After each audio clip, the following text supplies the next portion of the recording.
Warna news Marathi, त्यास विश्वासार्ह बातमीचा. नमस्कार. आज या ठिकाणी हा जो काही सुवर्णमय क्षण आलेला आहे, संजीवनी सखी मंचच्या माध्यमातून नेहमी दुर्लक्षित असणारा जो महिला वर्ग आहे तो आज खरोखरच घराच्या बाहेर पडलेला आहे. नेहमी आपण पाहतो की सांसारिक जबाबदारी आणि यामध्येच तो गुरफटलेला असतो. त्यांना कुठंतरी मोकळं व्यक्त होण्यासाठी एक असं माध्यम पाहिजे, असं एक व्यासपीठ पाहिजे की ज्या व्यासपीठातून त्या स्वतःचं काही मत असतील, काही विचार असतील तर त्यांना ते मांडता आले पाहिजेत. म्हणजे ज्या पद्धतीनं एक डॉक्टर म्हणून ज्यावेळेला मी काम करते आणि एक सामाजिक कार्यकर्ती म्हणून ज्यावेळेला मी काम करते, त्यावेळेला महिलांचं आरोग्य असेल, मग भले ते शारीरिक आरोग्य असेल, मानसिक आरोग्य असेल, त्यांचं आर्थिक स्वावलंबन असेल, त्याच पद्धतीनं त्यांची सामाजिक काहीतरी एक सामाजिक जाणीव पाहिजे त्यांना, जी त्या सगळ्या गोष्टीची डेव्हलपमेंट किंवा विकास होण्यासाठी प्रयत्न करणं हे माझं प्रमुख ध्येय असेल. कारण की नेहमी आपण बघतो की उपेक्षित लोकांकडं लोकांचं दुर्लक्ष होतं. आणि एक महिला म्हटलं तर आपण साधं देवी देवतांच्या बाबतीत बघितलं तरी आपण एक आरती म्हणताना म्हणतो की वामांगी रुक्माई.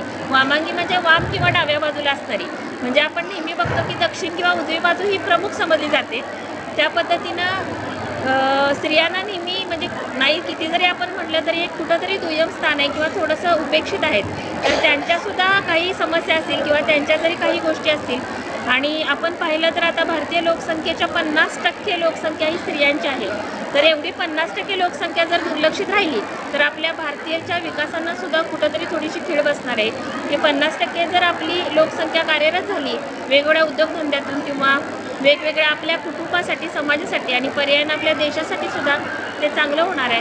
तर त्यामुळं यांना कुठंतरी व्यक्त होण्याचं एक व्यासपीठ मिळावं. माझ्या भगिनींना त्यांनी कुठंतरी प्रत्येक क्षेत्रामध्ये पुढं यावं, एवढ्याच एका तळमळीनं हा आपण सखी मंचाचा मेळावा घेतो आहे. आणि मला खरोखर आनंद होतो आहे की या सगळ्या सख्यांनी माझ्या एका हाकेला ओ देऊन इतक्या मोठ्या संख्येने प्रतिसाद दिला, त्याच्याबद्दल मी सगळ्यात आधी त्यांचे धन्यवाद मानते.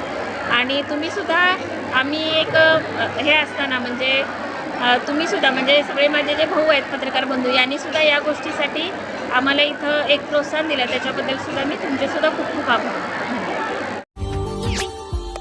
Subscribe now and press the bell icon. Never miss an update.